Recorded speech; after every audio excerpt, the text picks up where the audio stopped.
Hey guys, I am Nitish Sharma. आज की इस वीडियो में हम लोग गुणनखंड ज्ञात करना सीखेंगे, वो भी आसान विधि से।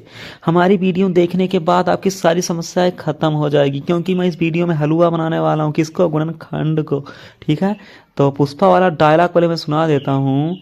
हम लोग पुष्पा तो नहीं है, मैं मैथ का एक टीचर हूँ। ठीक है, तो मैं मैथ्स का टीचर हूँ, मैं झुकूंगा नहीं। इस सवाल को लेके मैं झुकूंगा नहीं। ठीक है, और ये जो फैक्टर है ये हमें झुका नहीं सकता। तो आइए हम लोग गर्दा उड़ाते हैं। तो इसमें जो पहला क्वेश्चन दिया गया है x square plus 5x plus 6। ठीक है, पहले इसको हम हलवा बनाना सीखेंगे, वो भी आसान विधि से। कोई दिक्कत की बात नहीं है। तो आइए हम लोग पहले क्वेश्चन को आसानी से हलवा बनाते हैं। तो जो पहला क्वेश्चन दिया गया है x square plus 5x plus 6। ठीक है, इसका हमें निकालना है गुणनखंड। बहुत ही आसान विधि से हम लोग सीखेंगे। तो बस इसमें कुछ स्टेप है, वही समझ लेना है। तो इसमें लास्ट वाली जो संख्या आपको देखना है 6 मिला, तो लास्ट वाले का एक्स स्क्वायर के आगे कोई भी संख्या यदि लिखा होता है तो उसी का मल्टीप्लाइकेशन करा देते हैं, यानी गुणा करा देते हैं। अंतिम का पहले वाले अंक से गुणा करा देते हैं। एक्स स्क्वायर के आगे कुछ लिखा नहीं है तो वहाँ एक छुपा होता है, अगर कुछ नहीं लिखा है तो एक छुपा है। ठीक है, यदि कोई संख्या लिखा होता है तो उसी से आपको गुणा करा देना है। तो वहाँ कुछ नहीं लिखा है तो हमें एक मान लेना है। ठीक है, तो जैसा मैंने बताया। और ये जो बीच की संख्या लिखी होती है इसको हम लोग कैसे लिख सकते हैं? 5x लिखा है, इसको हम तोड़ेंगे तो 5 गुणे x लिख सकते हैं। बीच में कोई चिन्ह नहीं है तो वहाँ गुणा छुपा होता है। ठीक है, तो हम 5 गुणे x लिख सकते हैं। यह दोनों एक ही बात है, दोनों बराबर ही है। ठीक है, हाँ, तो इस तरीके से हम तोड़ के लिख सकते हैं। अब जैसे 1x स्क्वायर लिखा है तो इसको जब हम तोड़ेंगे तो 1 गुणे x स्क्वायर लिख सकते हैं। ठीक है, क्योंकि बीच में कोई चिन्ह यदि ना हो तो वहाँ गुणा का चिन्ह छुपा होता है। ठीक है, वहाँ हम लगा देते हैं गुणा का निशान। तो इसको हम लिख सकते हैं एक्स स्क्वायर, क्योंकि जब एक से गुणा होता है तो सेम वही संख्या आ जाता है। अब ये दोनों संख्या बराबर ही है, 1x स्क्वायर बराबर एक्स स्क्वायर है, दोनों बराबर ही माना जाएगा। तो मैंने भी क्या बोला कि जो लास्ट वाला संख्या है वो देखना है आपको। पहला काम ये है, आगे वाले संख्या से कुछ भी लिखा होगा तो मल्टीप्लाइकेशन करा देना है, गुणा करा देना है। तो जब 6 का 1 से गुणा होगा तो 6 ही तो आएगा। अरे भाई, लास्ट वाले का आगे 1 मिला हमें तो गुणा कराएंगे 6 ही आएगा। अब हमें दिमाग लगाना है कि 6 को ऐसे तोड़ो, है ना, ऐसे तोड़ो जो बीच में जिसके साथ यक्स केवल लगा होता है वही हमें संख्या लाना होता है। अब कंडीशन ये है कि जोड़ के या घटा के, तो 6 के आगे हमें देखना है लास्ट वाले संख्या के आगे जो चिन्ह होगा हम वही करके लाएंगे, यानी अगर प्लस है तब जोड़ेंगे, अगर माइनस लगा है तब घटा के लाएंगे। ठीक है, अब लास्ट में जो संख्या मिला है उसी को हम 2 भागों में तोड़ेंगे।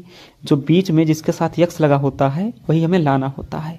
तो यक्स के साथ में 5 है, यानी हमें 5 लाना होगा।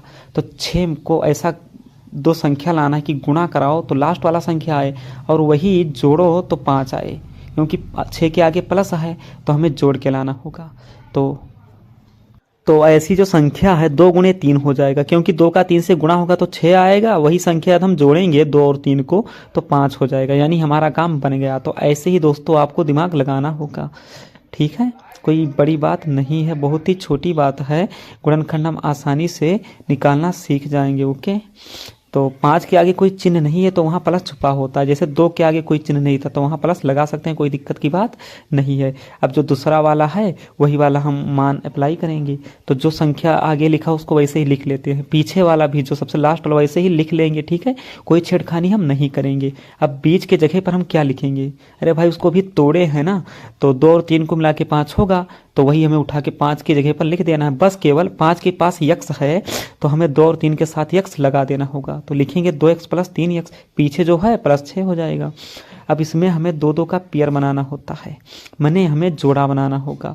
तो एक्स स्क्वायर प्लस 2x एक साथ में हो जाएगा और प्लस 3x प्लस 6 एक साथ में हो जाएगा। 2 का जोड़ा बन गया। ठीक है, तो ऐसे ही हमें 2 का पेयर अलग अलग बना लेना है। ठीक है, एक एक साथ में रख देना है। तो एक्स स्क्वायर प्लस 2x एक साथ में होगा, 3x प्लस 6 एक साथ में हो जाएगा। ठीक है, इस तरीके से हम काम करते हैं। अब कॉमन निकालेंगे। कॉमन माने होता है जो दोनों में होता है। अब आप ही बुद्धि लगाओ, एक्स स्क्वायर प्लस 2x में कौन दोनों में है? x दोनों में है ना, तो x बाहर आएगा, जो कॉमन होगा वो बाहर आएगा।